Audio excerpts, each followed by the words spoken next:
There's a lot of talk about the US-China trade war. But while you're looking over here, a conflict between the two giants is brewing over here, in Pakistan. The conflict is about global dominance, and Pakistan's financial security is hanging in the balance. If China succeeds, it could be on the path toward becoming the new center of global trade. If the US wins, it could frustrate China's latest push to become a global economic superpower. Either way, the impact will be felt for decades around the world. To understand how we got here, you first have to understand why China is in Pakistan at all.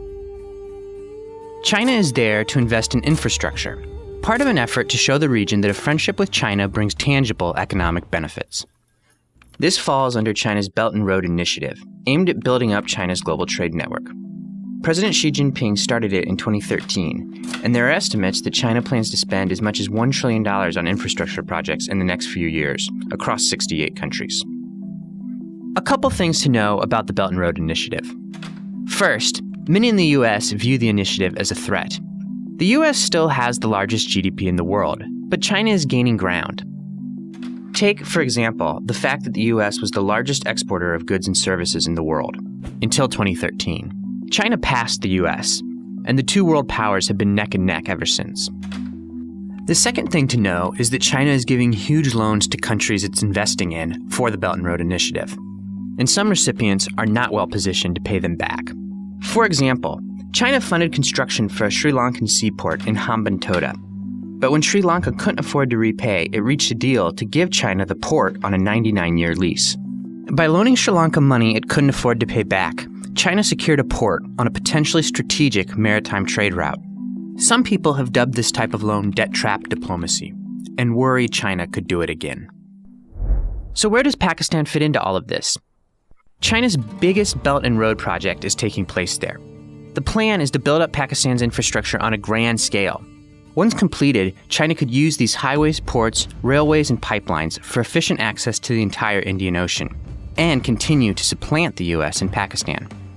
But for Pakistan, there are a lot of catches. And these catches are driving Pakistan, which is already struggling economically, deeper and deeper into debt. For example, in one initiative, China is building a series of hydro, wind, and coal power plants. But as part of the agreement, Pakistan has to buy the electricity produced at a price that covers a hefty return on investment and pay back the debt. The country is already falling behind on payments, giving Chinese authorities more leverage. Pakistan is expected to ask the International Monetary Fund for a bailout. Experts say they will ask for at least $8 to $12 billion, maybe more. But some lawmakers in the US are expressing concern over how that bailout money is going to be used. They say that the US, as the largest contributor of IMF funding, shouldn't have American taxpayers help Pakistan pay off debt to China. But not bailing out Pakistan isn't really an option either. It's the IMF's job to help developing countries. And if the US doesn't help bail out Pakistan, it could cost the US a close ally and destabilize a geopolitically important country. So the US is expected to use this as an opportunity to limit China's influence in Pakistan. One way it could do this would be to influence the IMF to place terms on the bailout, such as specific restrictions on borrowing from China. This would force Pakistan to significantly scale back Belt and Road projects. Pakistan, for its part, is in a tough spot. On one hand, it may need a financial rescue from the IMF, funded in part by the US. On the other hand, it desperately needs the infrastructure improvements offered by China. And the incoming Pakistani administration has added another complication. Imran Khan's party stated that it might look for options besides the IMF to help with its debt, maybe even borrowing more from China. However, Mr. Khan's government has also pledged to make public the Chinese deals, shrouded in secrecy up until now.